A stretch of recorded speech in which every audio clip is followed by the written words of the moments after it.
नमस्कार साथियों, मैं आपका दोस्त लेखक मोटिवेशनल स्पीकर डॉक्टर उज्जवल पाटनी।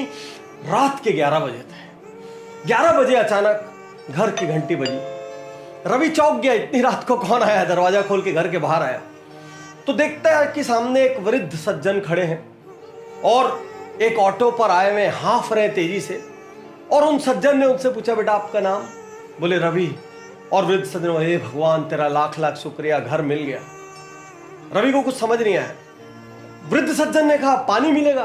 रवि ने बोला, आइए 1 मिनट घर के अंदर आ जाइए। अंदर पानी वगैरह पिलाया। उन वृद्ध सज्जन ने रवि के हाथ में एक चिट्ठी दी। रवि ने वो चिट्ठी को पढ़ा और चिट्ठी को पढ़ के ऑटो वाले को कहा कि भाई साहब आप चले जाओ।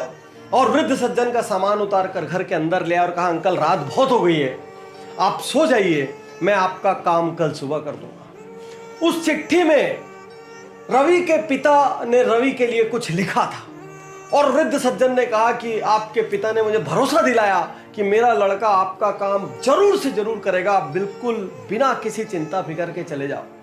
बात यह थी कि उस वृद्ध सज्जन के एकमात्र बेटे का अचानक देहांत सड़क दुर्घटना में हो गया था। बूढ़े और बुढ़िया घर में थे और लालन पालन की दिक्कत होने लग गई थी, दैनिक जीवन के खर्चों की दिक्कत होने लग गई थी।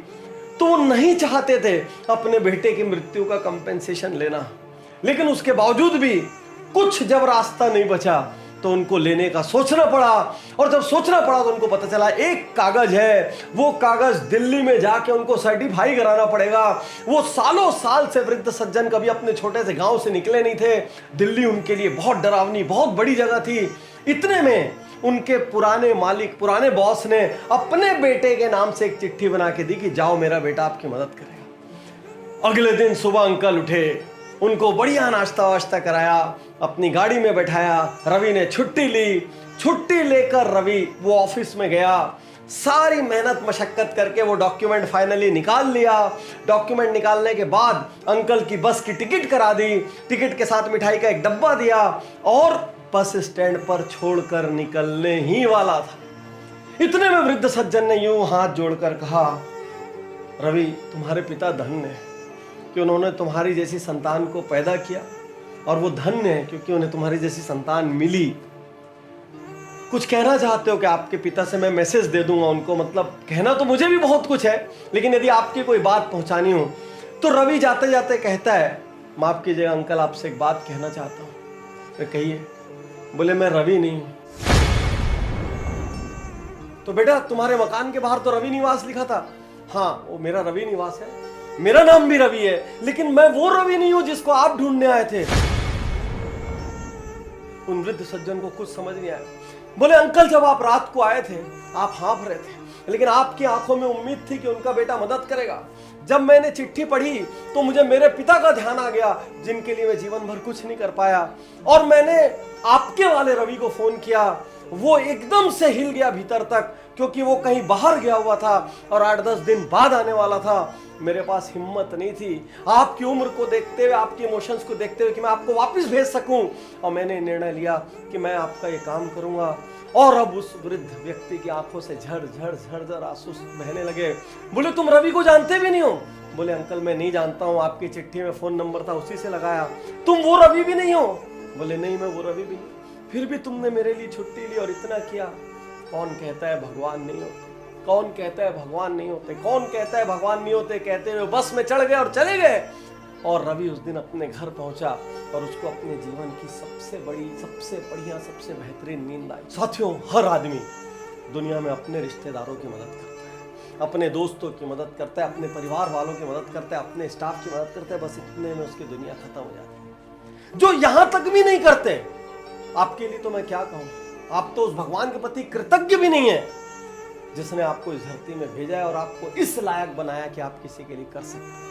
आज मैं हर वीडियो देखने वाले से कहना चाहता हूं, हर उज्जवल पाटनी यूट्यूब चैनल के फैन, फॉलोअर, सब्सक्राइबर से कहना चाहता हूं, जिंदगी में अनेक बार उनकी मदद कीजिए जिनको आप जानते भी नहीं है और आपको पता है ये मदद करके मेरे को बदले में कुछ मिलने वाला भी नहीं है। निस्वार्थ, निस्वार्थ सिर्फ इसलिए मदद करना क्योंकि आपको अपने जीवन में आंतरिक खुशी चाहिए। आपको उस ऊपर वाले को उत्तर देने के लिए अपनी लाइफ में, अपने सीवी में कुछ अवार्ड्स, कुछ क्रेडेंशियल्स चाहिए, इसलिए मदद करना। इसलिए मदद करना कि कल आप अपने बच्चों को कहानियां सुना सको, इसलिए मदद करना ताकि आप रात को आसानी से सो सको और आपको अपने इंसान के रूप में पैदा होने पर गर्व हो। याद रखना, ऊपर वाले ने हर किसी को मदद करने की काबिलियत भी नहीं दी।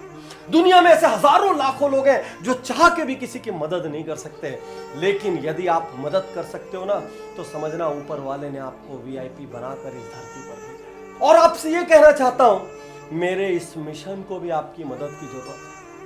इस वीडियो को यदि आप 5 लोगों तक पहुंचाते हैं और उन 5 में से एक आदमी भी किसी अनजान की मदद करता है, तो उसके हिस्से का कुछ पुण्य आपको भी मिलेगा। शुक्रिया, धन्यवाद, थैंक यू।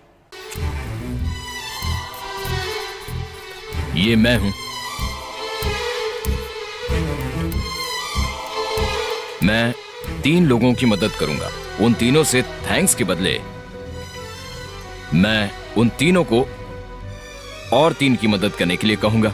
उस तरह से 3-3 में बिखर कर आखिर में हर एक में सामने वाले की मदद करने की सोच जाग जाएगी।